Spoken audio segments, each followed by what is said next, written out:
सहनाववतु सहनौ भुनक्तु सह वीर्यं कर्वावहै तेजस्विनावधीतमस्तु मा विद्विषावहै। ओम शांति शांति शांति। वैदिक जीवन पद्धति में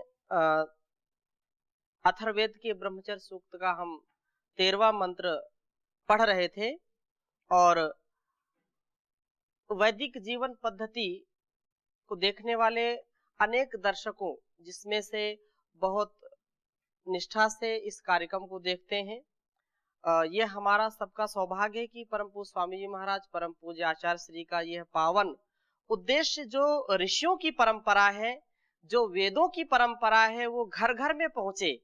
इसके लिए यह हम पूरा प्रयास करते हैं कि जो हमारी ज्ञान परंपरा है, जो पावनी परंपरा है, उस परंपरा से सबको जोड़ करके सबको वेदों का ज्ञान हो सके। क्योंकि महर्षि दयानंद लिखते हैं कि वेद सब सत्य विद्याओं का पुस्तक है और वेद का पढ़ना पढ़ाना सुनना सुनाना सभी आर्यों का अर्थात श्रेष्ठ जनों का परम कर्तव्य है। हम उस ज्ञान को सुने समझें और वैसा आचरण करें।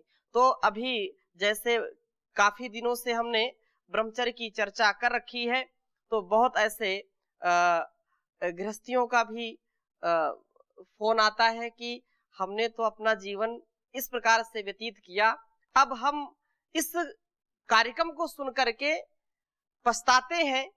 तो ऐसा नहीं है, जब जागो तभी सवेरा। उन गृहस्थियों को, उन बड़े बुजुर्गों को भी इस कार्यक्रम को सुन करके धैर्य पूर्वक अभी इस जन्म में जो हुआ उसका निष्ठा से पालन करते रहें, अगले जन्म की तैयारी करें। क्योंकि हमारे द्वारा जो भी कार्य किया जाता है वह जरूर उसका फल मिलता है। क्योंकि कहा कि अवश्यमेव भोक्तव्यम कृतम कर्म शुभाशुभम न भुक्तम क्षीयते कर्म जन्म कोटि शतैरपि। तुम्हारे द्वारा हमारे द्वारा जो कुछ भी शुभ या अशुभ, जो मनसा वाचा कर्मणा किया जाता है वह जरूर फल देता है। यदि किसी के मन में कोई शुभ विचार आ गया तो उसका भी फल मिलेगा, अशुभ विचार आ गया तो उसका भी फल मिलेगा। यदि इसके प्रति तड़प है, वेद ज्ञान के प्रति तड़प है, इसके प्रति जिज्ञासा है, तो निसंदेह इस मार्ग में आपको आना ही है। और हम इस मार्ग में जन्म जन्मांतर से चल रहे हैं, इसलिए पहले आ गए। कुछ लोग अभी जग रहे हैं तो वो भी आएंगे आगे। तो यह एक जन्म का जो है पुरुषार्थ नहीं होता है, जन्म जन्मांतरों के पुरुषार्थ से, संस्कार से ये चीज घटित होती है। ताऊ जी बोल रहे हैं कि ये रिजर्वेशन का काम हो रहा है क्या? तो जरूर ये हम जब रिजर्वेशन, जब हमने टिकट खरीद ली है तो सफर तो करना ही है। टिकट ले ली है तो वाहन में जो है बैठेंगे, वाहन बैठेंगे, सफर करना है। टिकट खरीदे अर्थात बिना कर्म किए, बिना धर्म किए, बिना कर्तव्य पालन किए हम उसका लाभ नहीं ले सकते हैं। इसलिए ये जीवन जो मिला है, कहा केनोपनिषद में, इह चेद अवेदित सत्यमस्ति ना चेद वेदिन यह महति विनष्टि भूतेषु भूतेषु विचिन्त्य धीराः प्रेत्यस्मात् लोकात् अमृता भवन्ति। अरे तुमको ये मानव शरीर मिला है, इतना महान जीवन मिला है, इतना महान शरीर मिला है इस संसार में, और वो भारतवर्ष में जन्म मिला है। इससे बड़ा सौभाग्य क्या हो सकता है? ऋषि मुनियों की वाणी सुनने का अवसर मिला है। और अब यदि इस जीवन में, इस लोक में, इस शरीर में अभी यदि रहते रहते आपने सत्य को जान लिया, आत्मज्ञान आपको प्राप्त हो गया, सच्ची डगर आपने पकड़ ली, तो आपका जीवन धन्य हो गया। नहीं तो महान विनाश हो जाएगा, कोई रोक नहीं सकता है। तो हम जागें और जाग करके सफर के लिए तैयार हो जाएं। जो उठ करके बैठता है उसका भाग्य भी उठ करके बैठ जाता है, और जो उठ करके चल पड़ता है उसका भाग्य भी चल पड़ता है। जो दौड़ने लगता है तो उसका भाग्य भी, और जो सो गया उसका भाग्य भी। तो जब जागो तभी सवेरा, उत्तिष्ठत जागृता, बार बार ये बात आती है। और इसको हम अपने मन में गांठ बांध लें, इसको करना ही है और कोई उपाय नहीं है। नान्य पंथा विद्यते अनाय, और कोई दूसरा मार्ग नहीं है। ठीक है, अपने जीवन को चलाने के लिए, इस शरीर को चलाने के लिए, परिवार को चलाने के लिए, संस्थान को चलाने के लिए हम उत्तरदायित्वों से बंधे रहते हैं, हम अपने निज कर्तव्य से बंधे रहते हैं। उन कर्तव्यों को छोड़ना नहीं है। जब तक संसार में रहेंगे कर्तव्य को छोड़ना, अपने वर्ण आश्रम का, अपने वर्ण व्यवस्था का अतिक्रमण कोई कर नहीं सकता है। इसलिए बहुत उत्तम बात कही है, शुभ शाम भजन कर ले। ये एक दिन का क्रम नहीं है। आप कम से कम अपने दायित्वों को करते करते, उनका निर्वहन करते करते, ब्रह्मचर्य युक्त जीवन जीते हुए, संयम युक्त जीवन जीते हुए उस परमात्मा का सुबह शाम तो चिंतन करना ही चाहिए। एक बार भजन कर ले, मुक्ति का जतन कर ले, कट जाएंगे जन्म मरण, कट जाएंगे जन्म मरण। प्रभु का चिंतन कर ले, एक बार भजन कर ले। यह मानव का चोला हर बार नहीं मिलता, ये मानव का चोला हर बार नहीं मिलता। जो गिर गया डाली से वो फूल नहीं खिलता, मौका है ये जीवन का, मौका है ये जीवन का। गुलजार चमन कर ले, एक बार भजन कर ले। और रोज हम सत्संग करें, रोज स्वाध्याय करें, जिससे हम कभी भटके नहीं। वेदवाणी को सुने। नर इन कानों से सुन तू ऋषियों की वाणी, मन को ठहरा करके बन जा आत्मज्ञानी। जिह्वा तो चले मुख में, जिह्वा तो चले मुख में, अब ओम जपन कर ले, शुभ शाम भजन कर ले। इस मैली चादर में है दाग लगे कितने, कितनी बार हम गिरते हैं, कितनी बार पश्चाताप करते हैं। सोच समझ करके हम चलने का प्रयास करते हैं, लेकिन गलतियां हो जाती हैं, दाग लग जाते हैं। फिर भी इस मैली चादर में है दाग कितने, पर जान की साबुन में है झाग भरे इतने, धुल जाएगी सब स्याही, धुल जाएगी सब स्याही, उजला तन मन कर ले, एक बार भजन कर ले। वेदों में गूंज रही मंत्रों की मधुर ध्वनियां,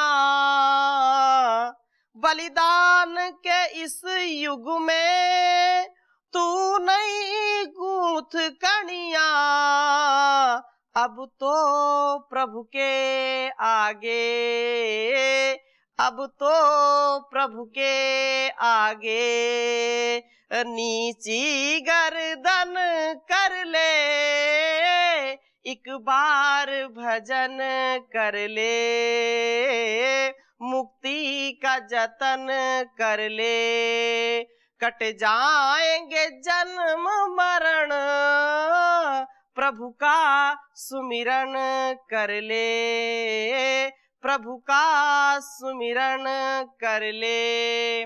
तो हम ऐसे ही प्रत्येक दिन अपने जीवन का आरंभ करें और ये माने कि यह जीवन, आज का दिन एक जीवन है, मेरे लिए एक जीवन है और इसमें इतना शुभ करना है, इतना शुभ करना है, एक भी त्रुटि मुझसे ना होने पाए, न वाणी से, न शरीर से, न मन से।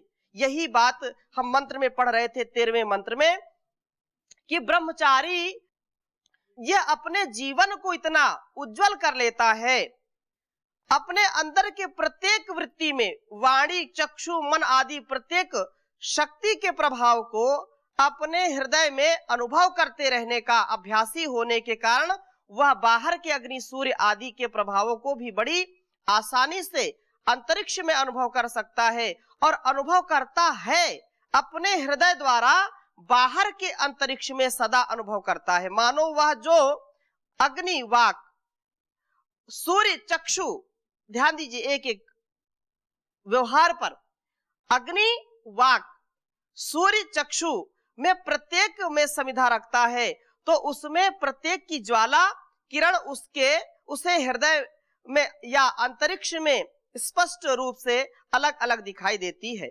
क्योंकि उसका हृदय शुद्ध होता है और वह प्रत्येक देव की अग्नि को समिध करके उसे हृदय तक या अंतरिक्ष तक ऊर्ध्वगामी कर लेता है। जरा कल्पना कीजिए कि ब्रह्मचारी 5 अग्निहोत्र कर रहा है और उनसे मिलकर उठती हुई भिन्न भिन्न प्रकार की, मानो भिन्न भिन्न रंग का जो है ज्वालाएं व किरणें अंतरिक्ष में ब्रह्मचारी को भिन्न भिन्न रंगों में दिखाई देती हैं, परंतु दूसरे लोगों को वह एक ही सफेद रंग दिखाई दे रहा है, क्योंकि वे समिधाधान करने वाले नहीं हैं। पर इस समिधाधान में घी कौन सा होता है और इसमें समिधादान में वृष्टि कैसी होती है, यह भी समझ लेना चाहिए।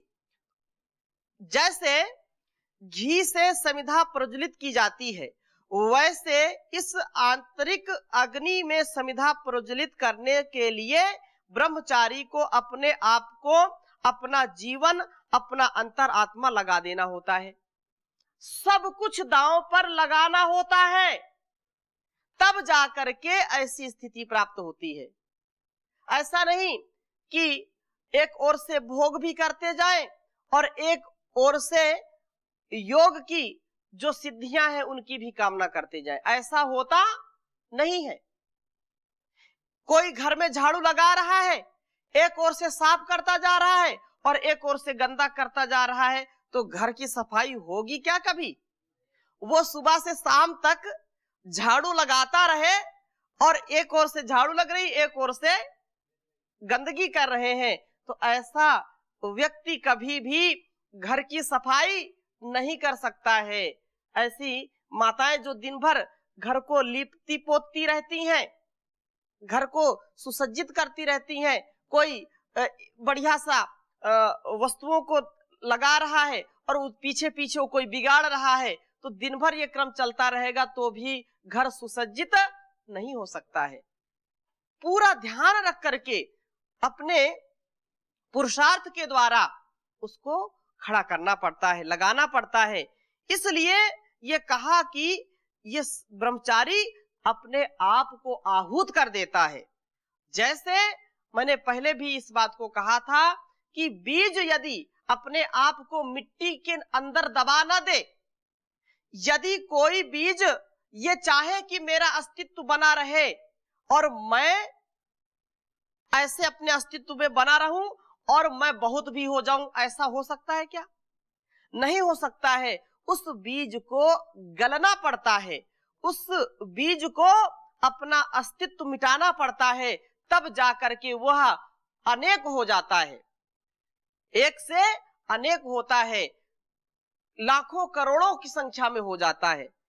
इसलिए यह कथन करने में सरल है, अपने जीवन की आहुति देनी पड़ती है, अपने जीवन को मिटाना पड़ता है, जलाना पड़ता है, खपाना पड़ता है, तपाना पड़ता है, तब जाकर के हम दूसरों को प्रकाश दे पाते हैं। दीपक की बत्ती, ऐसा कहते हैं दीपक जलता है, लेकिन जलता क्या है? हाँ,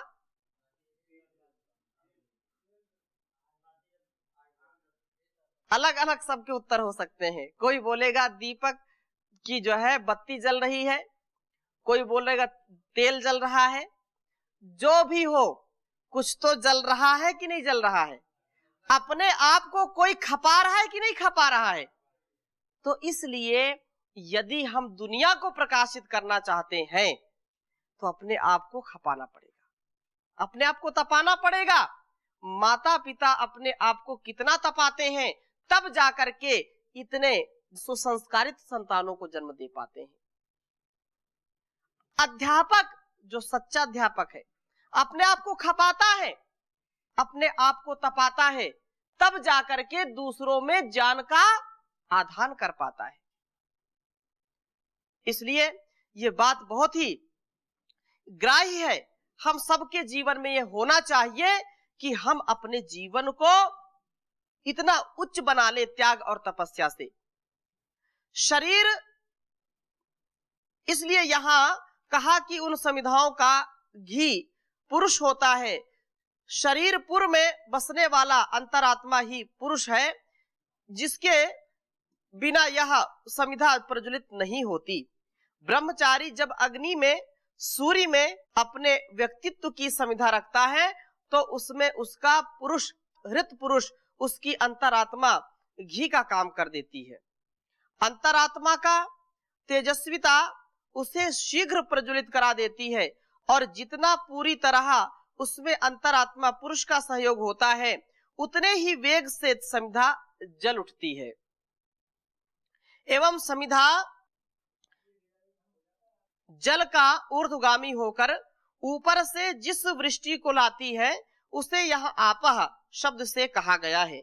आपह का अर्थ व्यापक जल होता है और व्यापक कर्म होता है, तथा फैली हुई जो प्रजाएं होती हैं, स्थूल संसार में जो वर्षा होती है वह जल की ही होती है, परंतु आंतरिक संसार में व्यापक कर्म की वृष्टि होती है। एक मंत्र आपने पहले पढ़ा होगा ईशोपनिषद का, कि अनेजदेकम मनसो जवीयो, अनेजदेकम मनसो जवीयो नैना देवा आपनुवन पूर्वमर्षत् तद्धावतो नान्यते तिष्ठत् तस्मिन्नपो मातरिश्वा दधाति। तो वहां पर मातरिश्वा है, अपह दधाति। जो वायु है वो जल को धारण करता है, और वायु जल का दूसरा रूप बताया कर्म को धारण करता है। आत्मा कर्म को धारण करने के लिए जो है परमात्मा की शक्ति से, उसके सामर्थ्य से ओतप्रोत होता है। तो ये शरीर हमारा कर्म को धारण करने वाला है, लेकिन ये किसकी कृपा से होता है? उस ईश्वर की कृपा से होता है। तो अंदर का जो ज्ञान है वो किस लिए होता है? कर्म करने के लिए होता है। यदि ज्ञान है, कर्म नहीं करते तो वह ज्ञान किसी काम का होता नहीं है। ज्ञान से ही हम कर्म करते हैं और वही कर्म की वृष्टि होती है। और आदि भौतिक अर्थ में प्रजा की वृष्टि भी कही जा सकती है। यहाँ पर मुख्यतः व्यापक कर्म यही अर्थ करना सबसे उपयुक्त है, बल्कि आपह का अर्थ व्यापकता, विस्तार इतना ही काफी है। ज्यों ज्यों मनुष्य ऊंचा उठता है, ऊर्ध्वगामी होता है, त्यों त्यों वह अधिक अधिक व्यापक व विस्तृत स्थिति में पहुंचता जाता है। दूसरे शब्दों में, ज्यों ज्यों समिधाधान से अग्नि समृद्ध होकर ऊपर उठती है या वीर्य ऊर्ध्वगामी होता है, त्यों त्यों ऊपर से विस्तार व व्यापकता की वृष्टि होती है। इसी को आपा की वृष्टि कहा जाता है। व्यापक चेतना में रहने वाले मनुष्य का कार्य तो व्यापक होता ही है। इसलिए मैंने गत मंत्र की व्याख्या में कहा था कि मनुष्य यदि अधिक प्रभावशाली कर्म करने वाला, वस्तुतः अधिक परोपकारी बनना चाहता है तो उसे ऊर्ध्वरेता बनना चाहिए, अधिक से अधिक ऊर्ध्वरेता बनना चाहिए, या इस मंत्र के शब्दों में कहें तो उसे अधिक से अधिक अच्छी तरह समिधाधान करने वाला बनना चाहिए। समिधाधान करने वाला बनना चाहिए का तात्पर्य यह है कि जो जैसा है उसके स्वरूप को हम अपने जीवन में धारण करें। गुरु का, आचार्य का, माता पिता का या जो भी हमसे बड़े हैं, चाहे वह प्रकृति के रूप में हो, चाहे जड़ के रूप में हो या चेतन के रूप में हो, हमको जिनसे शिक्षा मिलती है उनके प्रति हमारे अंदर श्रद्धा का अतिरेक होना चाहिए, और वो अंधी श्रद्धा नहीं, उनके गुणों को धारण करें। स्वस्ति पंथा मनुचरेम सूर्या चंद्रमसा विव पुनर्दता घृता जानता संगमे मही। हम सूर्य चंद्र से सीखें। सूर्य चंद्र से सीखने का तात्पर्य क्या है कि उनसे कम से कम इतना तो सीखें कि कर्तव्य मार्ग पर डटे रहें, कल्याणकारक मार्ग से कभी हटे नहीं, उसमें डटे रहें। जैसे स्वस्ति पंथा मनुचरेम, जैसे सूर्य और चंद्रमा, जैसे परमात्मा ने एक नियम बना दिया, उस नियम का कभी भी अतिक्रमण करते हैं क्या?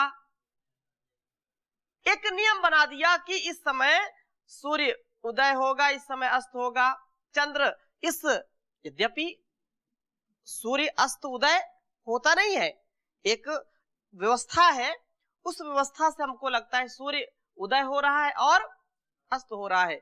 लेकिन आज तक सदियों बीत गए, जब से ये सृष्टि बनी है, कभी भी सूर्य ऐसा नहीं हुआ कि किसी दूसरी दिशा से उदय हो जाए उसका, या सोचे आज रहने दो, आज नहीं दिखाई पड़ेंगे, ऐसा होता है क्या? चंद्रमा को जैसा नियम में बांध दिया वैसा ही वह करता है, तो हम उनके गुणों से ओतप्रोत होवें। हमारे जीवन में भी ऐसे व्रत हों, ऐसे संकल्प हों कि परमात्मा ने जो हमारी आत्मा में, अंतःकरण में जो प्रेरणा दी है, उससे हम एक क्षण के लिए भी विचलित न होवें। हमारे अंदर का जो ज्ञान है वो ज्ञान हमारे अंदर उतर जाए, हम उसी के अनुकूल आचरण करते रहें, लोक में अपने जीवन को इतना महान बना दें, लोगों के लिए इतना उपकारी बना दें, इतना अपने आप को त्याग से, तपस्या से, संयम से, विद्या से, ज्ञान से अपने आप को अलंकृत कर देवें। और अलंकृत करने से फिर हमारा जो जीवन है वो जो है चलता फिरता तीर्थ बन जाता है। जहां हम जाएंगे लोग हमारे पीछे पीछे आएंगे, हमको लोगों के पीछे नहीं जाना, लोग हमारा अनुकरण करेंगे, जो हम बोलेंगे वही मंत्र बन जाता है, जो हम करेंगे वही सदकर्म बन जाता है। ऐसा उच्च जीवन हम बना सकें तो इस संसार की सबसे बड़ी सेवा हो सकती है। और अपनी तो सेवा उसमें जुड़ी ही है, अपना तो उसमें हित जुड़ा ही है, लेकिन इस हित को सर्व हित में लगाना, अपने जीवन को जगत की सेवा में लगाना, ये सबसे बड़ा ऋषियों का संदेश है। अपने जीवन को ऋषियों ने जिया, लेकिन सबसे पहले इस लोक के कल्याण के लिए, लोक का कल्याण होता रहे, ऐसी भावना से हमको समिधा दान अर्थात अपने आप का समर्पण, अनकंडीशनल सरेंडर, कोई शर्त नहीं, कोई सौदेबाजी नहीं, ऐसा नहीं कि मुझको परीक्षा में पास कर दो हनुमान जी, मैं 1 किलो लड्डू चढ़ाऊंगा। हाँ, ये क्या है?